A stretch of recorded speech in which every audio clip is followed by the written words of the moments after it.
السلام علیکم ناظرین، میں سیدہ ظاہرہ عابدی آپ کی میزبان آج آپ کی خدمت میں ایک نابغہ روزگار شخصیت کا خاکہ پیش کرنا چاہتی ہوں۔ گو کہ میں ایک طالب علم ہوں اور میری اتنی علمی استعداد نہیں کہ میں ایسی قداور شخصیت کے اوپر بول سکوں، لیکن جو مجھے شوق ہے اس کے تحت میں جو کچھ بھی میرے پاس ہے میں بول سکتی ہوں۔ بس میں شروع کروں گی جگر مراد آبادی سے۔ جگر مراد آبادی کا نام کسی تعارف کا محتاج نہیں۔ اردو شاعری کی دنیا کی ایک بڑی قداور شخصیت گزرے ہیں، اور اردو دنیا کے بڑی بڑی یونیورسٹیز میں ان کے اوپر مقالے لکھے گئے ہیں۔ ان کے حالات زندگی کچھ یوں رہے کہ بچپن میں ہی ان کے والد کا انتقال ہو گیا تھا، بہت چھوٹے سے تھے، چنانچہ تعلیم و تربیت کی ذمہ داری چچا نے اٹھا لی، جو گھر سے ہزاروں میل دور تھے۔ یہ چلے گئے اور سیکنڈری کلاسز تک آ گئے۔ جماعت نہم میں انگلش میں فیل ہو گئے۔ انگلش بہت مشکل لگتی تھی اور ساتھ میں چپکے چپکے شاعری بھی شروع کر دی تھی، اس سے بھی تعلیم پہ اثر پڑا۔ بہرحال جب 2 دفعہ فیل ہوئے تو پھر لوٹ کے ماں کے پاس آ گئے۔ اب نوجوانی آ چکی تھی اور ایک چشمہ ساز کمپنی میں جاب کر لی۔ چشمہ ساز کمپنی کا کام یہ تھا ان کے ذمے کہ یہ شہروں شہروں گھوم کے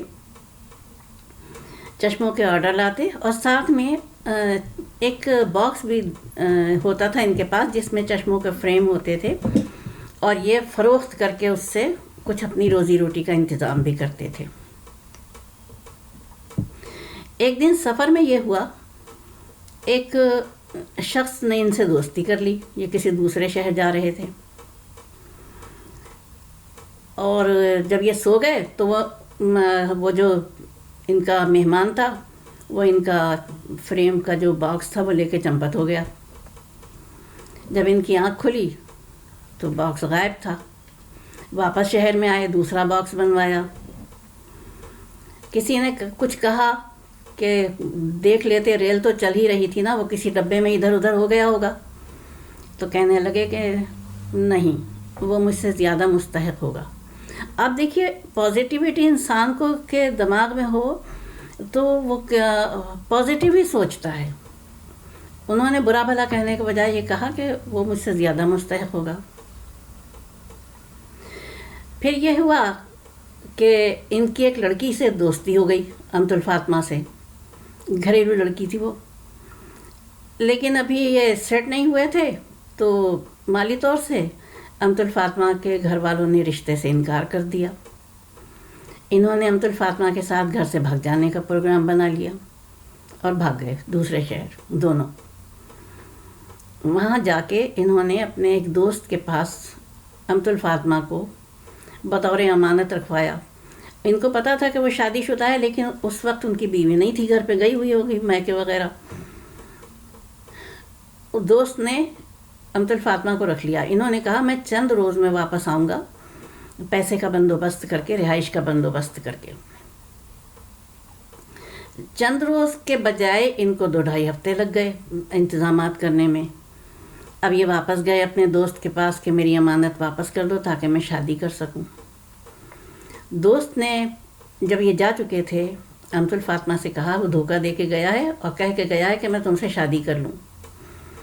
امت الفاطمہ کو پہلے تو یقین نہیں آیا، لیکن جب زیادہ وقت لگا آنے میں تو پھر اس نے مجبوراً نکاح کر لیا۔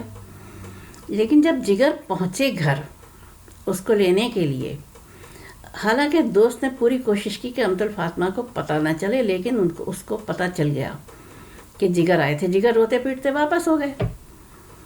امت الفاطمہ کو جب پتہ چلا کہ ایسا ایسا پیش آیا ہے، اس نے اوڑھا برقع اور کہا کہ میں تم جیسے دھوکے باز انسان کے ساتھ ایک دن بھی نہیں رہوں گی، اور میں جا رہی ہوں درگاہ پہ۔ وہ کسی درگاہ کا کہہ کے نکلی، اس کے بعد پھر پتہ نہیں چلا کہ اسے زمین کھا گئی کہ آسمان نگل گیا۔ یہ بڑے دل گرفتہ تھے۔ پھر وقت گزرا، اب جوانی آ چکی تھی اور بڑھاپا، جوانی آ نہیں چکی تھی، جوانی جا چکی تھی، اور یہ کافی دل گرفتہ تھے، کچھ حالات ایسے چل رہے تھے۔ ایسے میں ایک دوست نے ایک غزل سنگر سے ان کو ملوایا، شیرازن سے۔ یہ شیرازن کے پاس پہنچے اور اس کی غزلوں پہ فریفتہ ہو گئے، اور کچھ دن کے بعد اسے آفر کی کہ شادی کر لو۔ اس نے بتایا کہ وہ ایک ہندو سیٹھ کی عملداری میں ہے اور شادی نہیں کر سکتی ہے۔ شیرازن کو ایک ہندو سیٹھ نے منہ مانگے داموں سے اس کے مالک سے خرید لیا تھا، اس کو گھر دے دیا، ایک ملازمہ دے دی کام کے لیے۔ اب وہ چین سے رہتی اور شام کو کبھی کبھی، ہمیشہ نہیں کہ کبھی کبھی، غزلوں کی محفل سجا لیتی تھی۔ اس کی اجازت دی تھی اس نے، لیکن اس نے کہہ دیا تھا کہ اب میرے علاوہ تم کسی مرد سے تعلق نہیں رکھو گی۔ اس کو چونکہ سکون کی روٹی میسر آ گئی تھی، چھت میسر آ گئی تھی، وہ سکون سے بیٹھ گئی تھی۔ اب جگر جانے لگے غزلیں سننے کے لیے، کہ اچانک ایک دن یہ ہوا کہ ان کو دوسرے شہر جانے کا آرڈر ملا، اور پھر یہ دوسرے شہر گئے تو اس میں کئی مہینے لگ گئے۔ ادھر یہ ہوا کہ شیرازن نے اپنے ہندو مالک سے کہا کہ وہ حج پہ جانا چاہتی ہے۔ ہندو مالک اتنا مہربان تھا کہ وہ راضی ہو گیا حج پہ بھیجنے کے لیے، اور اس نے زاد راہ بھی دیا۔ شیرازن نے جانے سے پہلے کہہ دیا تھا کہ جب وہ واپس آئے گی تو دنیا سے پردہ کر لے گی، اور ہندو سیٹھ سے بھی اس نے گزارش کی تھی کہ وہ اس سے بھی پردہ کر لے گی۔ ہندو سیٹھ اس کے لیے بھی راضی ہو گیا، اور شیرازن حج کر کے واپس آ گئی۔ اب جب واپس آ گئی تو پردے میں چلی گئی۔ اب جگر لوٹ کے آئے کئی مہینوں کے بعد۔ شیرازن کی یاد ستائی، شیرازن کے پاس پہنچے، دروازے پہ دستک دی۔ شیرازن نے کہا کہ دیکھو میں منع بھی کر چکی ہوں کہ اب میں پردے میں ہوں، پھر بھی چلے آئے۔ وہ سمجھی کہ ہندو سیٹھ آ گئے۔ پھر اس نے دل میں سوچا کہ وہ تو بغیر اجازت اندر آتے ہیں، ملازمہ دروازہ کھولتی ہے اندر آ جاتے ہیں، تو یہ کون ہے؟ ملازمہ نے وہیں سے کہا دروازے سے کہ جگر آئے ہیں۔ یہ پہنچی دروازے پر اور پردے کے پیچھے سے کہنے لگی شیرازن کہ جگر میں نے حج کر لیا ہے اور اب میں پردے میں چلی گئی ہوں۔ جگر کے اوپر آسمان ٹوٹ پڑا۔ جگر کہنے لگے کہ اچھا ایسا کرو کہ حج کے تبرکات دے دو تو میں چلا جاؤں۔ شیرازن نے کہا کہ دیکھو تم پیتے پلاتے ہو، اور حج کے تبرکات پینے والے شخص کو میں نہیں دے سکتی ہوں، تو میں ایسا کرو کہ پہلے پینا چھوڑو، اس کے بعد 1 مہینے کا توقف کرو، جب تمہیں یقین ہو جائے کہ اب تم نے ہاتھ نہیں لگایا ہے 1 مہینے تک، تو پھر میرے پاس آنا، میں تبرکات دے دوں گی۔ جگر چلے گئے۔ وہ ہے نا، چھٹی نہیں ہے منہ سے یہ کافر لگی ہوئی، لیکن انہوں نے اس کافر کو چھوڑ دیا، اپنی اس بدترین عادت کو چھوڑ دیا حج کے تبرکات کے لیے، اور پھر 1 مہینہ بالکل ہاتھ نہیں لگایا۔ اس کے بعد پھر پہنچے شیرازن کے پاس۔ اب شیرازن نے پردے کے پیچھے سے تبرکات ان کو دیے۔ وہ تبرکات لے کر گھر آئے اور اپنے سامنے رکھ کے بے تحاشا بے حساب روئے، اور اللہ سے کہا کہ اللہ تو شیرازن کو بلا سکتا ہے، یعنی ان کا مطلب یہ تھا کہ شیرازن تو ایک ایکس ورکر تھی نا، تو جب تو اس کو بلا سکتا ہے تو میں کیا شیرازن سے بھی گیا گزرا ہوں کہ مجھے تو بلا ہی نہیں سکتا ہے۔ اب جگر کا سارا جو وہ تھا، مرکز نگاہ جو چیز تھی جگر کی، وہ تھی حج کرنا۔ حج کے لیے پھوٹی کوڑی پاس نہیں تھی، جاتے تو کہاں سے جاتے، اور گریوزاری جاری تھی صبح سے شام تک کے لیے، بلکہ رات میں بھی۔ اب دیکھیے، جب انسان خدا سے لو لگاتا ہے، چاہے وہ کتنا گناہ گار ہو، کتنا خطا کار ہو، جب وہ خدا سے لو لگا لیتا ہے تو خدا اس کو اپنی آغوش رحمت میں ضرور سمیٹ لیتا ہے۔ ہندوستان سے ان دنوں ایک روحانی شخصیت مکہ شریف گئی ہوئی تھی۔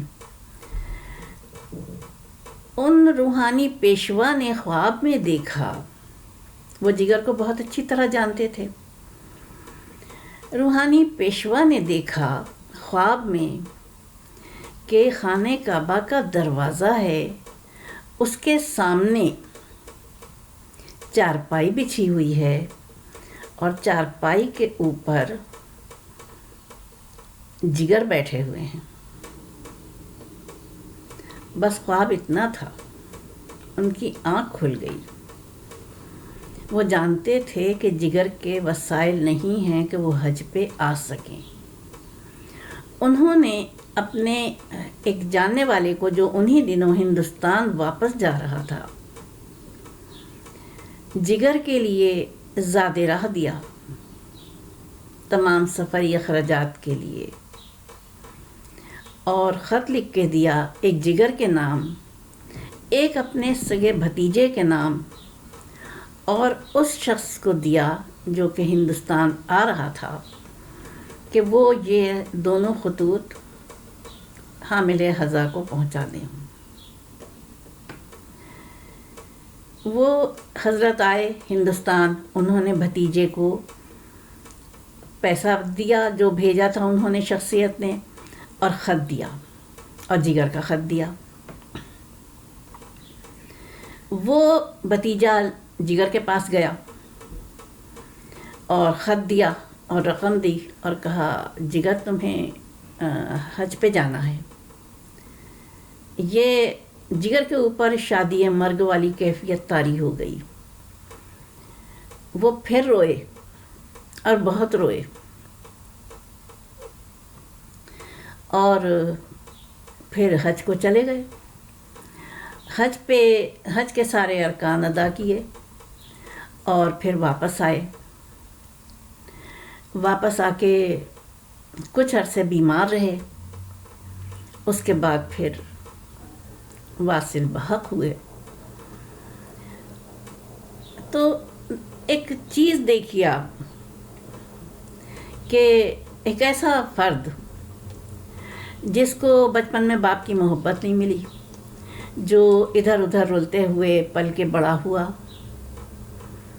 جس نے اس حرام چیز کو بھی منہ سے لگایا جو ممنوع ہے، اور ایک عرصے تک، لیکن جب وہ توبہ کے در پہ پلٹ آیا تو اس خالق و مالک نے گلے سے لگا لیا۔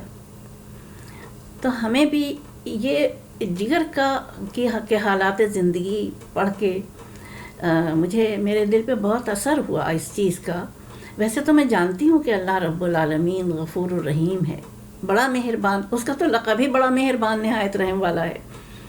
تو چاہے انسان کتنے گناہ کرے، لیکن جس وقت اسے احساس ہو جائے کہ وہ گناہ کر رہا ہے اور اسے چھوڑ دینا چاہیے، تو پھر پروردگار عالم کا در کھل جاتا ہے اس کی توبہ کے لیے۔ وآخر دعوانا الحمدللہ رب العالمین، والصلاة والسلام علی خیر المرسلین وعلیہ الطیبین الطاہرین۔